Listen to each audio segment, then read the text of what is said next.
Okay, first, on a sad, very sad note, the shooting in my home state, West Hempstead, New York, a community I know well. I'm closely monitoring the situation, praying for the victims and our first responders. And make no mistake about it, the Senate will move forward with legislation to stop the epidemic of gun violence. Okay. Now, I want to just say as well that I am so pleased to be joined by Senators Hirono, Duckworth, Blumenthal, and Warnock on the issue of the anti-Asian hate crimes bill.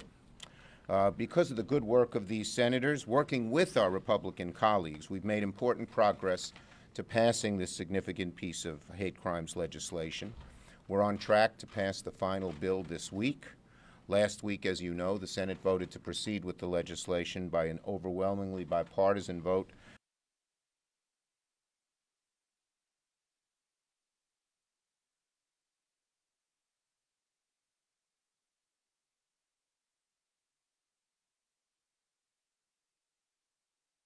Detect, prevent, and prosecute this surge in hate crimes.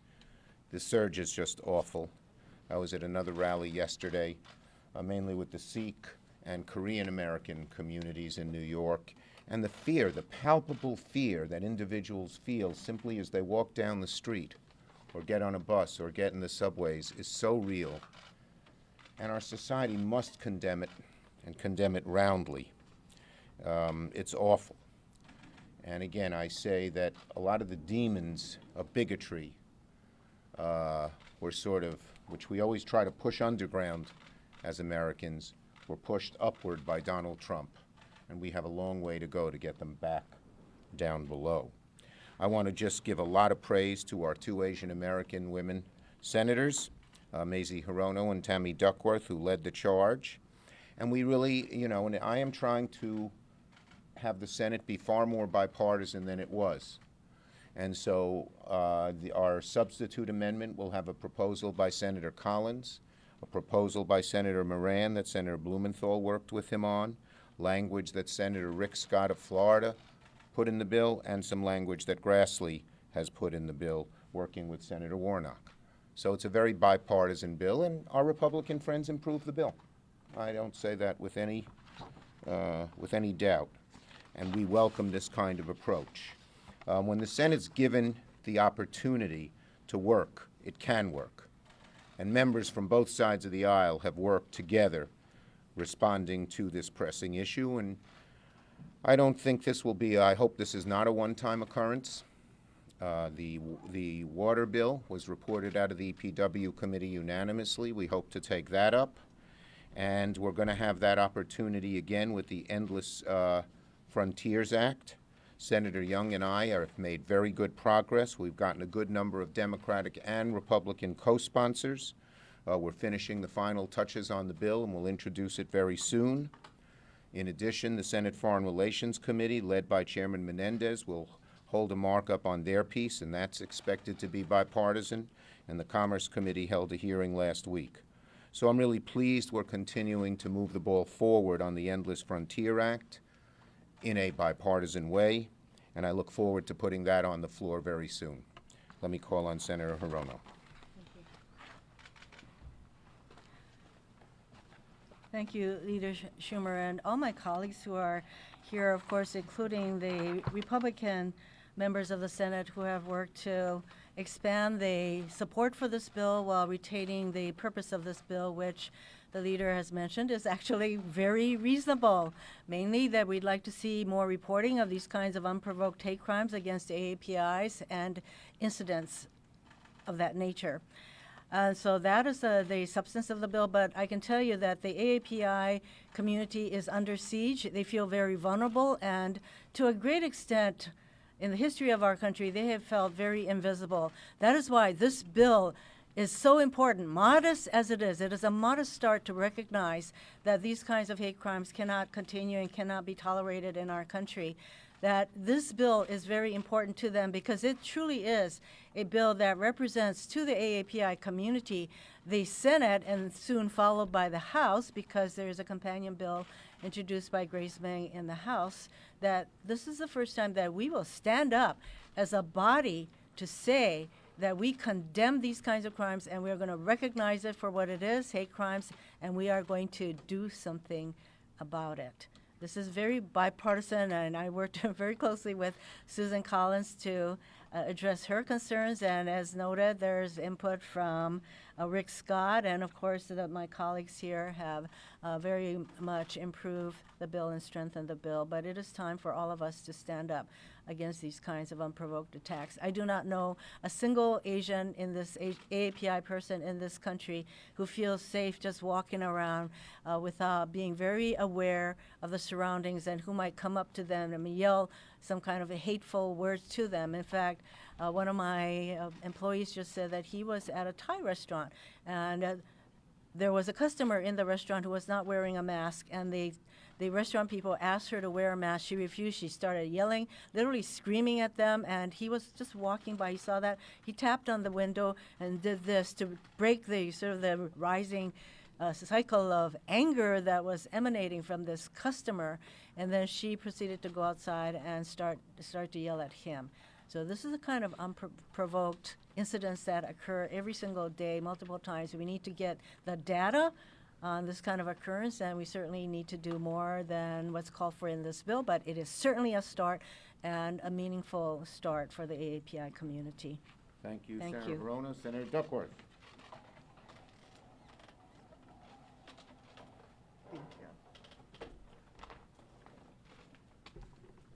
Thank you. I too want to thank my colleagues for taking the lead on this. We have the ability and the responsibility to fight back against this rise in hate crimes against AAPIs. In fact, hate crimes against AAPIs in this country, even though they are underreported, rose by 150% in this past year alone in our major cities. And in fact, there were about 3,800 reports of anti-Asian hate crimes that were reported in just the last 12 months. 2/3 of those were against Asian women, and in particular, elderly Asian women. We have to send this message that standing up for what is right is not a partisan matter. It is, in fact, an American obligation. My own mother, who's going to be 80 here in just a week or so, was literally at the grocery store trying to buy some produce and was being hassled and harassed by an employee. And she finally said, "Look, leave me alone. I'm just trying to buy grapes for my granddaughter's lunch.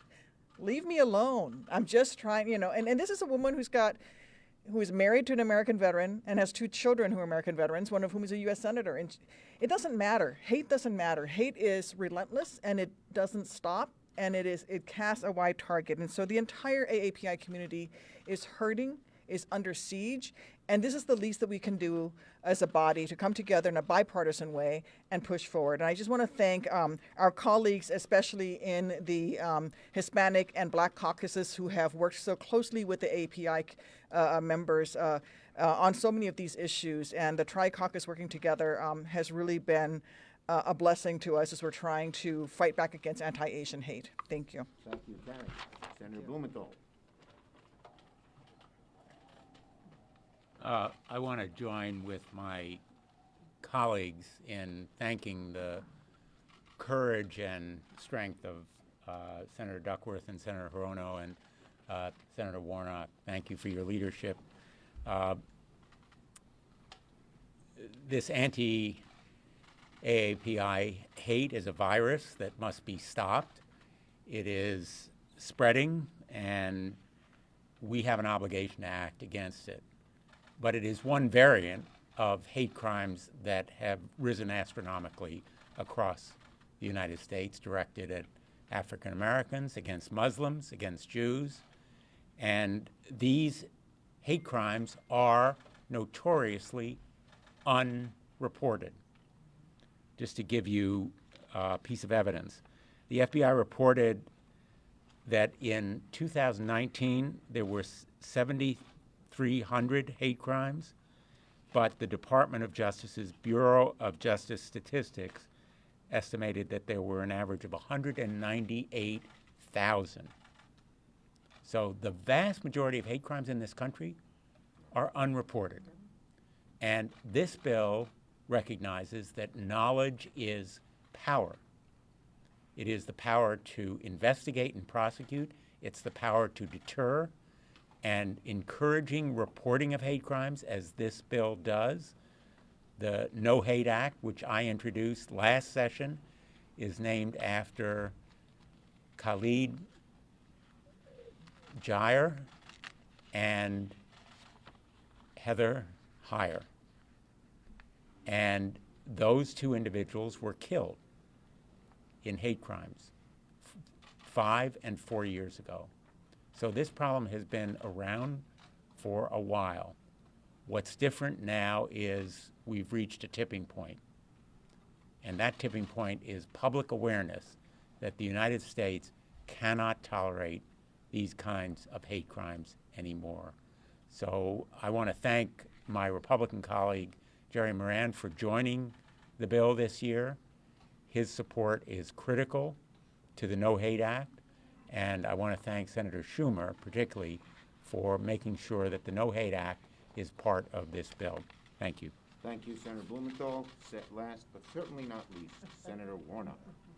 Number 100. Not too long.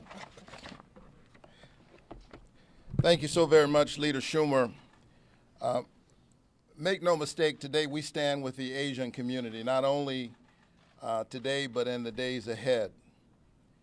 And we stand against these injuries and insults and assaults, which little by little, day by day, step by step, represent not only a kind of violence against this particular community, but eats away at the fabric of the covenant that we have with one another as an American people. Martin Niemöller, the pastor, during Germany's Third Reich, said first they came for the socialists, and I did not speak up because I was not a socialist. And then they came for the trade unionists, and I did not speak because I was not a trade unionist. And then they came for the Jews, and I did not speak because I was not a Jew, and then they came for me. And there was no one left to speak for me. And so I want to thank all of our colleagues, but especially I want to thank Senator Hirono and Senator Duckworth for teaching all of us how to transform our pain into power, how to translate our highest values into public policy. Thank you, Leader Schumer, for all of your leadership and inspiration. I'm proud to co-sponsor this critical bill so that Congress and the Justice Department can start collecting much-needed data that will help put an end to the threats of hate and violence against our Asian American loved ones and neighbors. And I'm especially proud that my colleagues worked with me to include a critical provision in this legislation that names and acknowledges the pain and experiences of Georgia's AAPI community specifically, and make sure we never forget the names attached to lives and families that we lost in the horrific shootings in Atlanta last month. This bill has been worked on by Democrats and Republicans. It is necessary, it is urgent, it is bipartisan. After what we saw happen a few weeks ago in Georgia, and we're seeing too often, violence against AAPI individuals that we keep seeing over and over again, it is absolutely critical for us to act. And so I'm glad about the work of the people that's gotten us closer to getting this bill over the finish line. Here's what's at stake. Dr. King said we're tied in a single garment of destiny. Whatever affects one directly affects all indirectly. He said injustice anywhere is a threat to justice everywhere. In that spirit, I hope that all of our Senate colleagues will join us in recognizing the importance of this legislation by affirming our commitment to standing up against hate and helping us pass this bill on the floor. Thanks. Thank you. Well said. Questions? Senator Schumer. Yes. Leader Schumer, I was wondering what your thoughts were on Congresswoman Waters' comments in Minnesota about being more confrontational if the bird doesn't go that way in the Chauvin trial. Were those appropriate comments? Senator, Congresswoman Waters said she wants peace. Every senator wants peace. Yes. Senator, on that note on the trial, just what are your thoughts on the trial where it stands. President Biden said today he was praying for the right verdict, and that the evidence is overwhelming. Your thoughts on that? And just My what's the thoughts status are of that I the hope that policing reform? justice is brought to the Floyd family. And policing reform? Yes, next.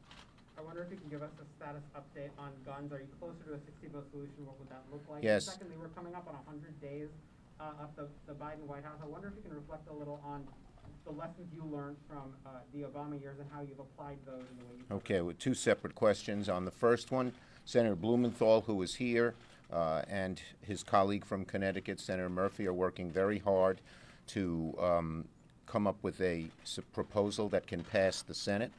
And we're going to vote on guns. There's no question about it. We're going to vote on gun safety. The times demand it. And on the second one, look, I've said this before. In 2009 and 10, we did not put together a robust recovery bill, and we stayed in recession for too many years.